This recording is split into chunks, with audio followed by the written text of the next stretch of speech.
Skylar here for the Mint Change You Can Wear. And today we're going to be making this bell out of these. Two silver 64 JFK half dollars. You guys asked for a little bit more of an in-depth video and you got it. All right, well, let's get to it. The first thing we need to do is take the bottom part of the bell, which is going to be one of these coins, and cut a 1/2-inch hole in it. And to do that, I'm going to be using Jason's Works Auto Punch. This empty town, I'm searching for the lost and found. But you don't care, you're unaware. Now you can see the sharp edges that we have in there. We need to get rid of that by deburring it with a deburring tool and then sanding it to make sure it's good and smooth so we don't split this coin as we start to stretch it.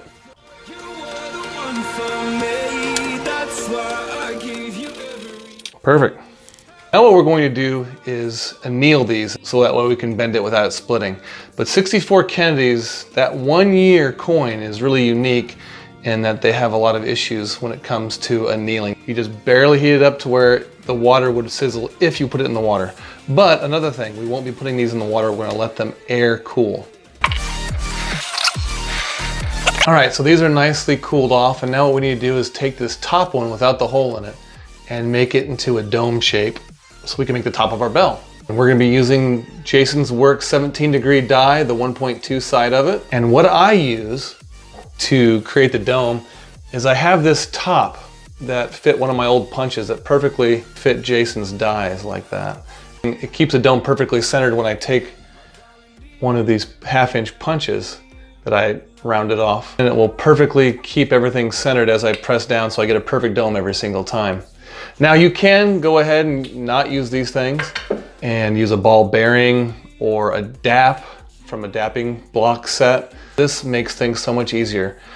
If only Jason made these, that would perfectly work. New tools. Do it. So it's in my 1-ton arbor press, and now I just press it down.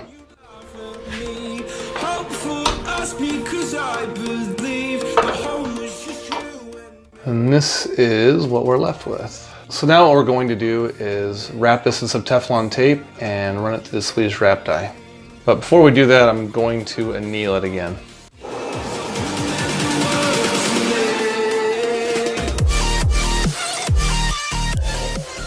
But we're going to wrap this about 25 to 30 times. Ready to start Swedish wrapping. And this is the die we're going to be using. Place that right there in the top. Get the appropriate plunger to get it started here. We'll take it over to the 1-ton arbor press and start pressing. We do our initial press with this first plunger and it'll cut the tape off the top, just like that. Now we can take our Ross coin ring push follower and send it the rest of the way down with this. No point in blaming you, did not know. Press it all the way down until that coin starts to poke right out the bottom, but don't let it go past. And here is what we're left with. Perfect little dome for the top of our bell. All right, let's make the bottom part of the bell now. So here is the other $1/2. We're gonna take that same Jason's Works die and put our coin in there. And we're gonna be using this universal steel folding cone to fold it into the cone shape. And I'm gonna wrap this in a little bit of Teflon tape. That way it doesn't damage the detail inside of the coin.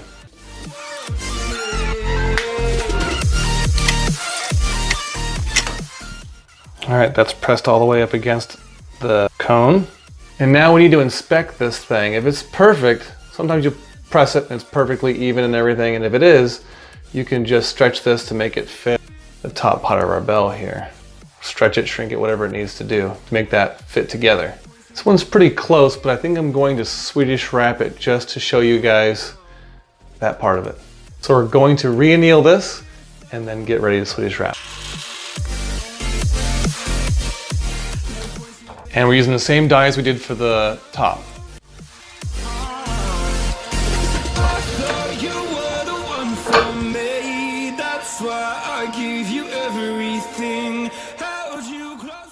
All right, Swedish Wrap evened up really, really nicely. So it's nice and even all the way around.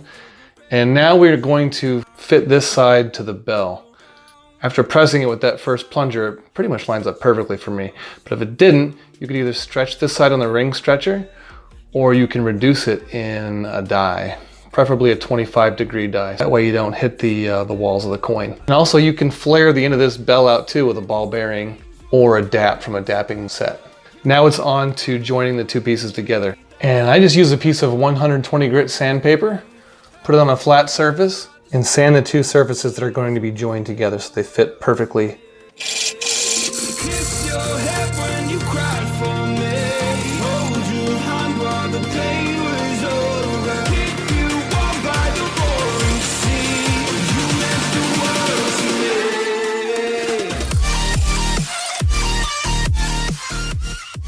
Now this bell is perfectly mated together, so you can't see any gaps at all between the two. That's exactly what you want. When we start to solder, you don't want any solder seeping through too much. Now we're going to drill a hole in the top of our bell, just a tiny bit bigger than the size of the wire we're going to be using. Now that we have the hole drilled for the wire that goes through the bell, we're going to put the eyelet in it. That's the thing that's going to be holding the clapper on the inside of the bell.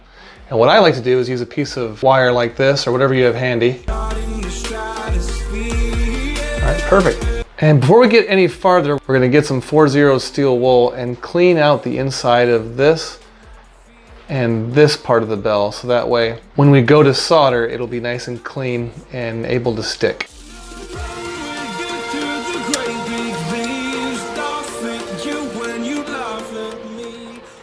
We're going to cut this wire down a little bit and then wrap it around to make a nice handle.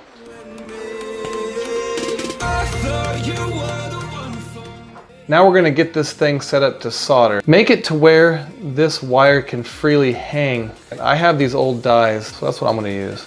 Do not solder this anywhere near where you anneal your coins, because that solder gets down there and you go to anneal a coin later and that solder is going to suck onto the side of a coin and you're going to be really upset.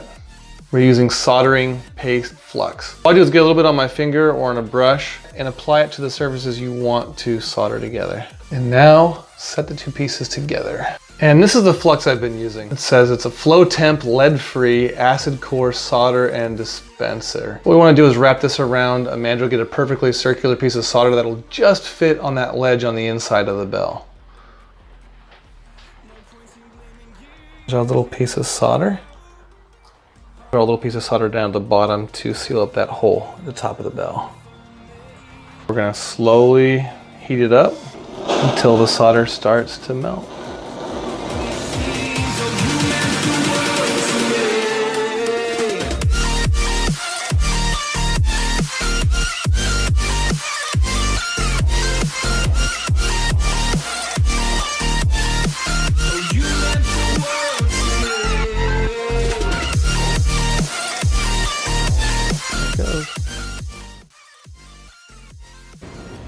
I shouldn't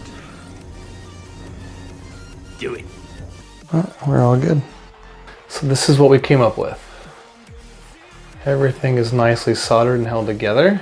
Now what we're going to do is clean the bell up with a little bit of steel wool and then throw it in a pickle.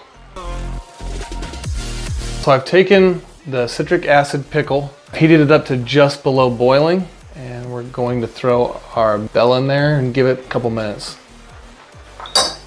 So now we've moved over to my finishing desk where we have our bell that's been taken out of the citric acid pickle, cleaned with soap and water.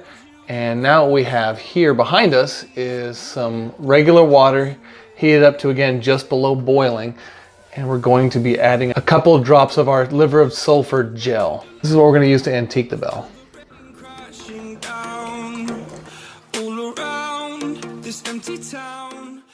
And we'll leave it in there for about a minute or so. The longer you leave it in, the deeper and darker that black will get. This is what it looks like when we take it out of the liver of sulfur bath.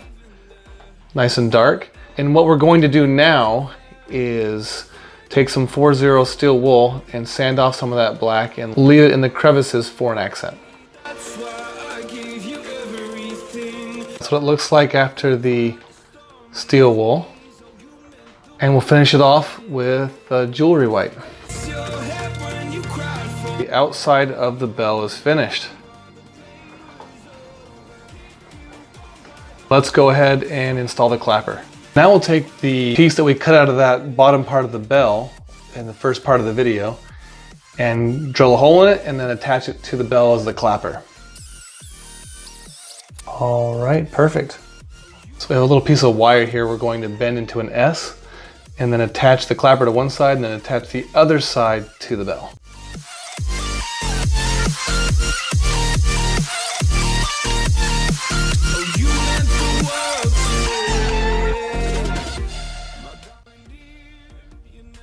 Now we have it like that, and we'll attach it to the bell.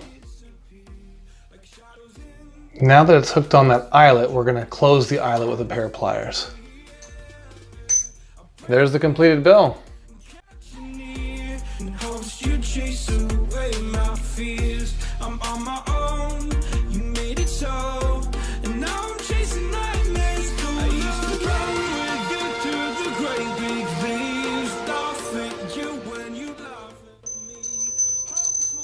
If you guys found it helpful, please like and subscribe to my channel. And as always, guys, thanks for watching.